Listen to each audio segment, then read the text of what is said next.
القصة ديال اليوم القصة ديال واحد لاله مولاتي المرأة دارت يدها في الشيطان ورات العجوزة واللويسات حرب النساء وقراتهم مزيان. نبداو قصتنا على بركة الله. سميتي كوثر ويا كوثر اش غنقول لكم باختصار. انا كنت واحد البنت عادية ما عنديش مع القراية نهائيا. هذاك العام كنت عندي 17 عام وكنت عندي السيزيام وكنت ما كنحمل القرايه وكنكره اللي يجبد لي حصه. كنت عارفه راسي غنسقط وإلا مشيت حتى سقطت والديا غيجلسوني في الدار وما غنبقاش نهائيا نشوف الزنقه. ديك الساعات انا كان عندي اختيار الوحيد، يا اما نكافح وننجح يا اما خاصني نتزوج. واكيد ما كانش عندي القدره باش انني نقرا ونكافح، لقيت ديال الصغر وصافي. وكان كيجيني الزواج شي حاجه سهله، وكنت اي واحد تلاقيت به كنقول ليه ناوي المعقول اجي لدارنا. وكنت عيني في الزواج، داكشي علاش طحت في واحد الحريره غتبقى معايا حياتي كلها البنات. المهم واحد النهار كنت راجعه من المدرسه، صراحه انا كنت بنت زوينه عندي حقي الزين. المهم كنت راجعه من المدرسه تبعني واحد الولد وبقى تابعني، وانا كيف ما قلت لكم كانت عيني في الزواج. درت عنده وانا نقول له شوف نقول لك جوج كلمات، بغيتيني اجي لدارنا اما باش تبعني بزناقي اسمح لي ما غاديش ندوي معك. السيد سمع اجي لدارنا قال مرحبا من دابا الا بغيتي، وقال لي عطيني مرت باباك ولا رقم شي حد من داركم وانا معاك. اختكم تحلوا ليها العينين ديك الساعات ولا كيبان ليا غير الزواج. الدري كان بوغوس وشكله مقبول.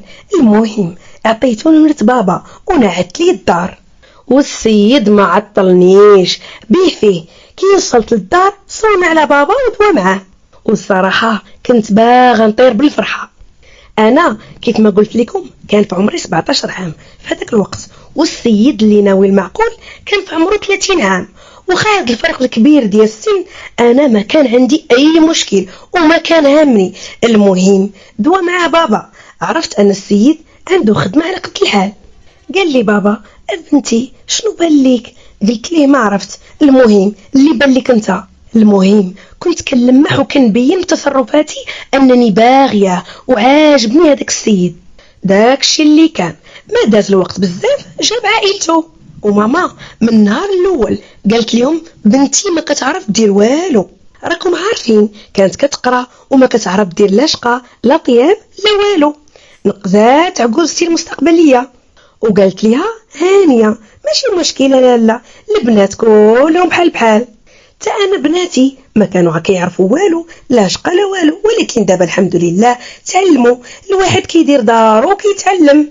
المهم اتفقنا على كل شيء ويسرنا الامور. كنت غنسكن مع جوزتي في الدار بحكم كنا غنسكنوا غير انا وهي وراجلي حيتاش بابا كان ميت. المهم وافقت وخمي ما عجبهاش الحال. قالت لي يا بنتي انت راه باقه صغيره وما تقدريش على حر العجوزه واللويسات، خصوصا ان اللويساتي كانوا كل جمعه والسبت وحد كيقيلوا مع امهم. المهم اختكم معها كانت عارفه راسها ما غاديش تفرط في القرايه وقالت اللهم دابا نتزوج ولا حتى والدي يشوفوا النتائج ويسلخوني عصا. واختكم كان الحما عزيز عليها وما عندهاش مع العصا. وراكم عارفين سيزيام النقطه ديال الجهوي مهمه على قبل الباك. المهم مشينا انا وراجلي ودرنا الكاغيط ووليت مرتو على سنه الله ورسوله. دازو شي ايامات قلال على العرس اللي كان بسيط فيه غير الجيران والعائله وصافي، ومشيت مع راجلي للدار. في الايامات الاولين كنت انا وعجوزتي حاطين الراس على الراس، وكانت كتوريني كتقول لي بنتي هادشي ما كيدار هكا هادشي كيدار هكا، الماعن ها كيفاش كنغسلوهم، الحوت ها كيفاش كنديروا ليه، الدجاج علماتني كل شيء. صراحه ما نساش لي هذاك الخير.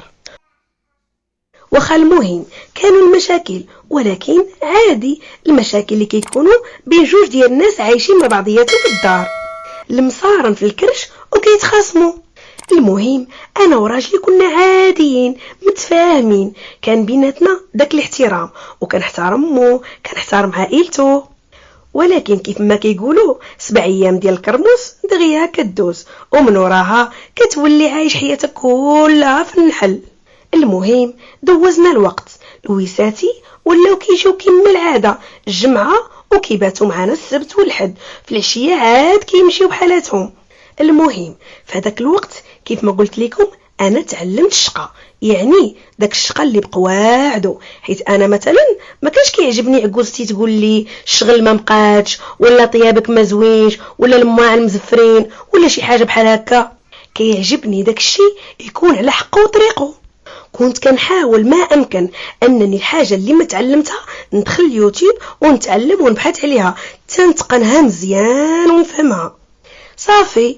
المهم مع المده لاحظت ان راجلي ولا سقرام وتعامله معايا تبدل، وكنت في هذاك الوقت ولدت بنتي الاولى، وموراها صافي حبست باش حتى انا مع راسي نعرف شنو غندير، حيتاش كنت كنشوف الحياه ما هياش، وكنت كنقول انا باغا نطلق، ولكن عاوتاني كنشوف الحاله ديال عائلتي ديال والديا كنت كنمشي عندهم غير السبت والحد، وكانوا كيقنطوا من الصداع ديال بنتي، وكنت عارفه انني ما غنقدرش انني نعيش معاهم.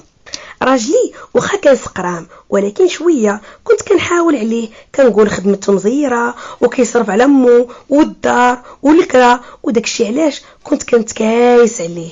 ولكن مع الوقت ولا كيتجبد لي الصداع مع لويساتي، اي حاجه صاوبتها كيعيبوا عليها، كيقولوا لي ناقصه الملحه، ناقصه هادي، او حتى الا صدقات ليا الماكله زوينه كل وحده كتنقص وتقول انا اللي زدت ليها الملحه، انا اللي زدت الزيت، وهضره بحال هكا. المهم خاصهم يعيبوا لي الماكله ديالي وصافي، وانا ما كانش كيعجبني الحال نهائيا. وعكوزتي حتى هي بداو كيعمروا ليها راسها، ولات ضدي، ولات غير كتغوت عليا، وانا ما ولفت نهائيا هذوك الاجواء بحال هكا، حيت انا ما كبرش شي وسط ديال الصداعات. المهم وصلت لواحد المرحله اللي ما بقيت حملت نهائيا لويساتي يجوا عندي للدار، كنت انا عندي جات ملي يجوا هما نمشي انا عند والديا. انا كنت كنشوف والديا ولكن بصراحه ما كيحملونيش نجي، كيقولوا المراه خاصها تعمر دار راجلها وديك الهضره هكا، وزيد بنتي كانت كتبرزطهم بزاف. المهم داز الوقت والصداع عاد ما زاد كيكثر، وعائلتي باقي مستمره في داكشي ديالها، والراجل زاد فيه، والراجل مع الوقت بديت كنحصل عليه الخيانه. الخيانه ما قدو فيل زادوا فيلا. في داك الوقت كان تقريبا داز على زواجي براجلي شي 5 سنين تقريبا، وتما كنت جبت مزيان ودخل معايا الزمان مزيان. اش غنقول لكم البنات، تما قلت ضروري خاصني نوقف هذا الراجل على حقه، لا هو لا امه لا خواتاتو. وجلست مع الشيطان وقلت اجي نشوف اش غندير مع العجوزه واللويسات وراجلي، وتا الشيطان كان موجود.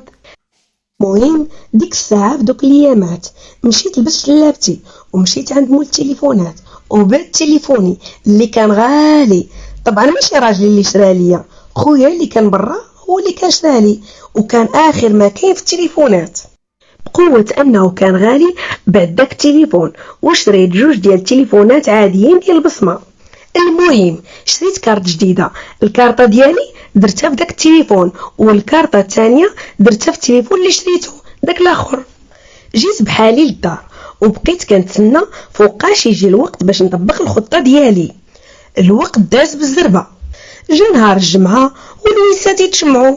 والمهم طبعا حمار الطاحونه اللي هي انا بديت كنسربي وكنخدم عليهم، والويساتي حاطين رجل على رجل وكيتغامزوا عليا. قلت لهم واخا لالا تبوردوا ليا مع راسكم، غير تسنى الدقه جايه. المهم انا خليتهم كيديروا كاسكروط، وانا مشيت للكوزينه باش نوجد لهم الصفه للعشاء، يعني غندير الماء في البرمه والصفه الفوق كطبخ. صافي. المهم بقى داكشي هكا كيطيب، وطابت الصفه ودرت التبصيل، صوبت ليها القرفه ديالها والسكر. المهم شويه وانا نهز ديك البرمه اللي فيها الماء سخون. المهم الصراحه ما كانش سخون بزاف، خليته حتى برد، وانا نديرو في القرقاره ديال لافابو، خويتو فيها وغير خويتو وانا نبقى على الغوات. كان غوت ونقول ما غوت. لويساتي تشمو عليا، رجالاتهم حتى هما كانوا تما. المهم كل شيء تجمع عليا ديك الساعه، وكل شيء ما فهمت حتى شي حاجه، حتى عجوزتي ردات البال لهذيك البرمه اللي مخويه في اللافابو ديك الساعه، وهي تقول ناري بالا ضربها شي بسم الله الرحمن الرحيم. ناضو كيقراو عليا القران، اللي حافظ شي صوره كيقراها، ها اللي داير ليا سوارت في يديا، ها اللي كيرش عليا الماء. المهم كلها وشنو كيدير وانا عاد ما زايده في الغوات. راجلي هزني وطلعني لبيتي وحطني تما، وكانوا هبطوا يتعشاو وما داوها نهائيا فيا. صافي خليناها بحال هكا، وتما بدات الخطه ديالي. بقيت نسكي في بلاصتي شويه وانا نهبط، لقيتهم باقين جالسين كيتعشاو وبداو كيسولوني كي بقيتي، شنو وقع لك؟ كنقول لهم ما وقع والو، علاش انا شنو وقع ليا؟ ما عارفه والو، شنو كنت كندير انا في بيتي؟ المهم بديت كندير عليهم داكشي ديال هبط ربح. ايوا نعمل لا صافي تعشينا، انا درت راسي زعما راني مهلوكه، شديت واحد البلاصه وتقنت فيها. لويساتي ناضو جمعوا ديك الطبله وجمعوا داكشي كله. صافي انا بغيت نعس، طلعت في حالي لبيتي. بقى راجلي كيقول لي مالك اش وقع لك؟ وخرج لي في ديك الفتره كان صافي عايش في العالم ديالو بوحدو، عطيها للبنات والخروج وداك الشيء، وانا ما بقى نهائيا كيديها فيا. ولا كيسول زعما مالكي اشنو وقع لك؟ كنقول ليه ما عرفت، انا كنت في الكوزينه تلقيت راسي ناعسه في البيت. المهم صافي تا هو دار الجهه الاخرى وخلاني نعس زعما، وبقيت فايقه حتى لديك تقريبا 2 ديال الليل، وانا نوض عاوتاني نحميها غوات. المهم البنات هادشي كله راه غير تمثيل. حميتها غوات هو ينوض راجلي مخلوع، مالكي؟ قلت ليه واحد السيد وقف عليا في المنام وبغى يلبسني واحد سلام بيض، وانا ما بغيت نلبسه، وبقى كيجري مورايا وكيقول لي لبسيه. المهم البنات حمقته مزيان، وبقى كيشوف فيا وكيقول لا حول ولا قوه الا بالله، ورجع نعس.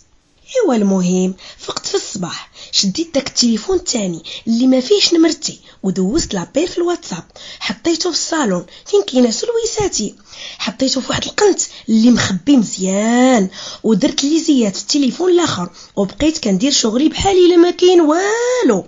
المهم فاقوا لويساتي وبداو كيجمعوا البيت. انا كانت هي واحد القاعده ديال غير كنتغدى كنمشي نعس، كنتغدى نعس نيشان. المهم ما علينا، داكشي اللي كان. فطرنا، داز الوقت، تغدينا وجمعت الماعن غسلتهم وطلعت نيشان لبيتي، وجبت داك التليفون اللي كان عندي في الجيب ديال الطابليه، التليفون ديالي. ايوا جبدته وقلت نتصنت لدوك اللويسات اللفعات. المهم كانوا كيدبوا فيا، كل وحده واش كتقول فيا، كيقولوا شتي كوتر شنو دارت البارح، شوهاتنا مع رجالاتنا، نصاب كنت تخوى عليها هذاك الماء وتحرقات، نصاب كنت ضربها في شي جن فعلا. المهم ما خلاو ما قالوا فيا. المهم خليتهم وضربت الطم، وبقيت عاوتاني ناعسه ديك الليله، ناعسه حتى الجواي ديك 2 ديال الليل. كان غوت راجلي قال لي مالك هاد المراه اشنو وقع لك؟ قلت ليه داك الراجل اللي البارح جا ورايا باش يلبسني السلام راه لبسوه لي اليوم وقال لي انت هنيتيني من مراتي. المهم البنات راه هادشي كله غا كذوب في كذوب، كان كذب عليه وكان خربق وما عرفت كاع منين جاني هاد الكذوب كله. صافي جاو بقى كيقول لي ابارك عليك من هاد التخربيق، خوي بالك من هادشي كله، صافي سيري نعسي. ايوا صافي نعست عاوتاني الغد لي في الصباح مشيت عند عكوزتي نعاود ليها هذاك التخربيق ديالي. قلت ليها كيوقف عليا واحد الراجل في المنام، عنده عين هنا عنده فم هنا. المهم بقيت كنخربق عليها، داكشي اللي طاح لي في البال كنقولوا ليها. صافي ديك الساعه بدات كتقول لي سيري يا بنيتي توضعي وصلي وخليك من هادشي راه هاد التخربيق. ايوا المهم داز الوقت نعمل لا، واللي ديما كنتصنت ليهم واش كيقولوا فيا. كنسمع لعكوزتي اش كتقول لبناتها فيا، حيت كانت كدوز بزاف ديال الوقت التليفون معاهم، اي حاجه كانت كتقولها عكوزتي عليا كنت كنسمعها. المهم الغد لي كنفيق كنقول لعكوزتي انت دويتي فيا، شنو قلتي فيا؟ وكتفيق وكتقول تسليمه بنتي، لا بنتي انا ما قلت فيك والو. كنقول ليها راه الراجل اللي كيوقف عليا في المنام ها شنو كيقول ليا وها شنو كيقول ليا. المهم الراجل حتى هو نفس الشيء، كنبقى نقلب ليه التليفون واي حاجه عرفتها كنفيق بالليل وكنقول ليه وقف عليا داك الراجل في المنام وقال لي راجلك كيخونك مع فلانه وراجلك ناوي يتلاقى مع فلانه. المهم دوزت عليهم العذاب. ولويساتي كانوا كيجيو كيدويو فيا من مورا الغدا وانا كنهبط وكنقول لهم قلتوا فيا وقلتوا وكنعاود لهم على المشاكل ديالهم اللي كنت كنسمعهم كيعاودوها لامهم وكنقول لهم انتي عندك مشكل مع جوزتك، انتي كدا. المهم الناس تيقوا فعلا انني مسكونه وداكشي اللي فيا كيدوي وكيعرف داكشي اللي واقع، وانا يا ربي تسمح لي على داكشي اللي درت الصراحه البنات. المهم البنات صافي بقينا عايشين هذيك الحاله، راجلي ولا كيديني من راقي لراقي، والصراحه كنت خايفه هذيك الوقت اللي يعيق بيا شي حد ويعرف بانني غير كنكذب. المهم الرقات كلهم اللي داني عندهم راجلي حتى حد ما قال زعما شنو فيا ديال بصح، وكلهم كيقولوا لا خاصها العشوب لا خاصها كذا. المهم كانوا كيجبدوا الفلوس من راجلي باي طريقه. صافي يا البنات هكا بقيت مع اللويسات والعجوزه وبديت كنميك، نهار كندوي ونهار ما كندويش، وبقيت غاده معاهم هكا حتى جمعوا راسهم معايا وولات كل وحده كتضرب 1000 حساب قبل ما تدوي فيا. وراجلي تا هو خاف ما بقى كيدير لا هكا وتليفونه كيبقى محطوط قدامي ما بقى كاع كيدير لي الكود، حيت من قبل كان كيقفلو وكنحلو غير بالتخبيه حيت حافظه الكود. ايوا البنات الا سولتوني اليوم كي بقيت معاهم غنقول لكم العجوزه ولات كتعاوني في الشقه، لويساتي كيقولوا لي لالا كوثر. صافي يا البنات انا غير برمه وبتليفون قدرت انني نخلي العجوزه واللويسات يحترموني ويقدروني لا هما لا راجلي. ايوا البنات كيف ما كيقولوا الحيله احسن من العار. وحتى لهنا سالت قصتنا اخواتي في الله. نتمنى انكم الى عجبكم محتوى القناه تخليوا لي شي تعليق زوين بحالكم وتدعموني باشتراك واعجاب. تحياتي.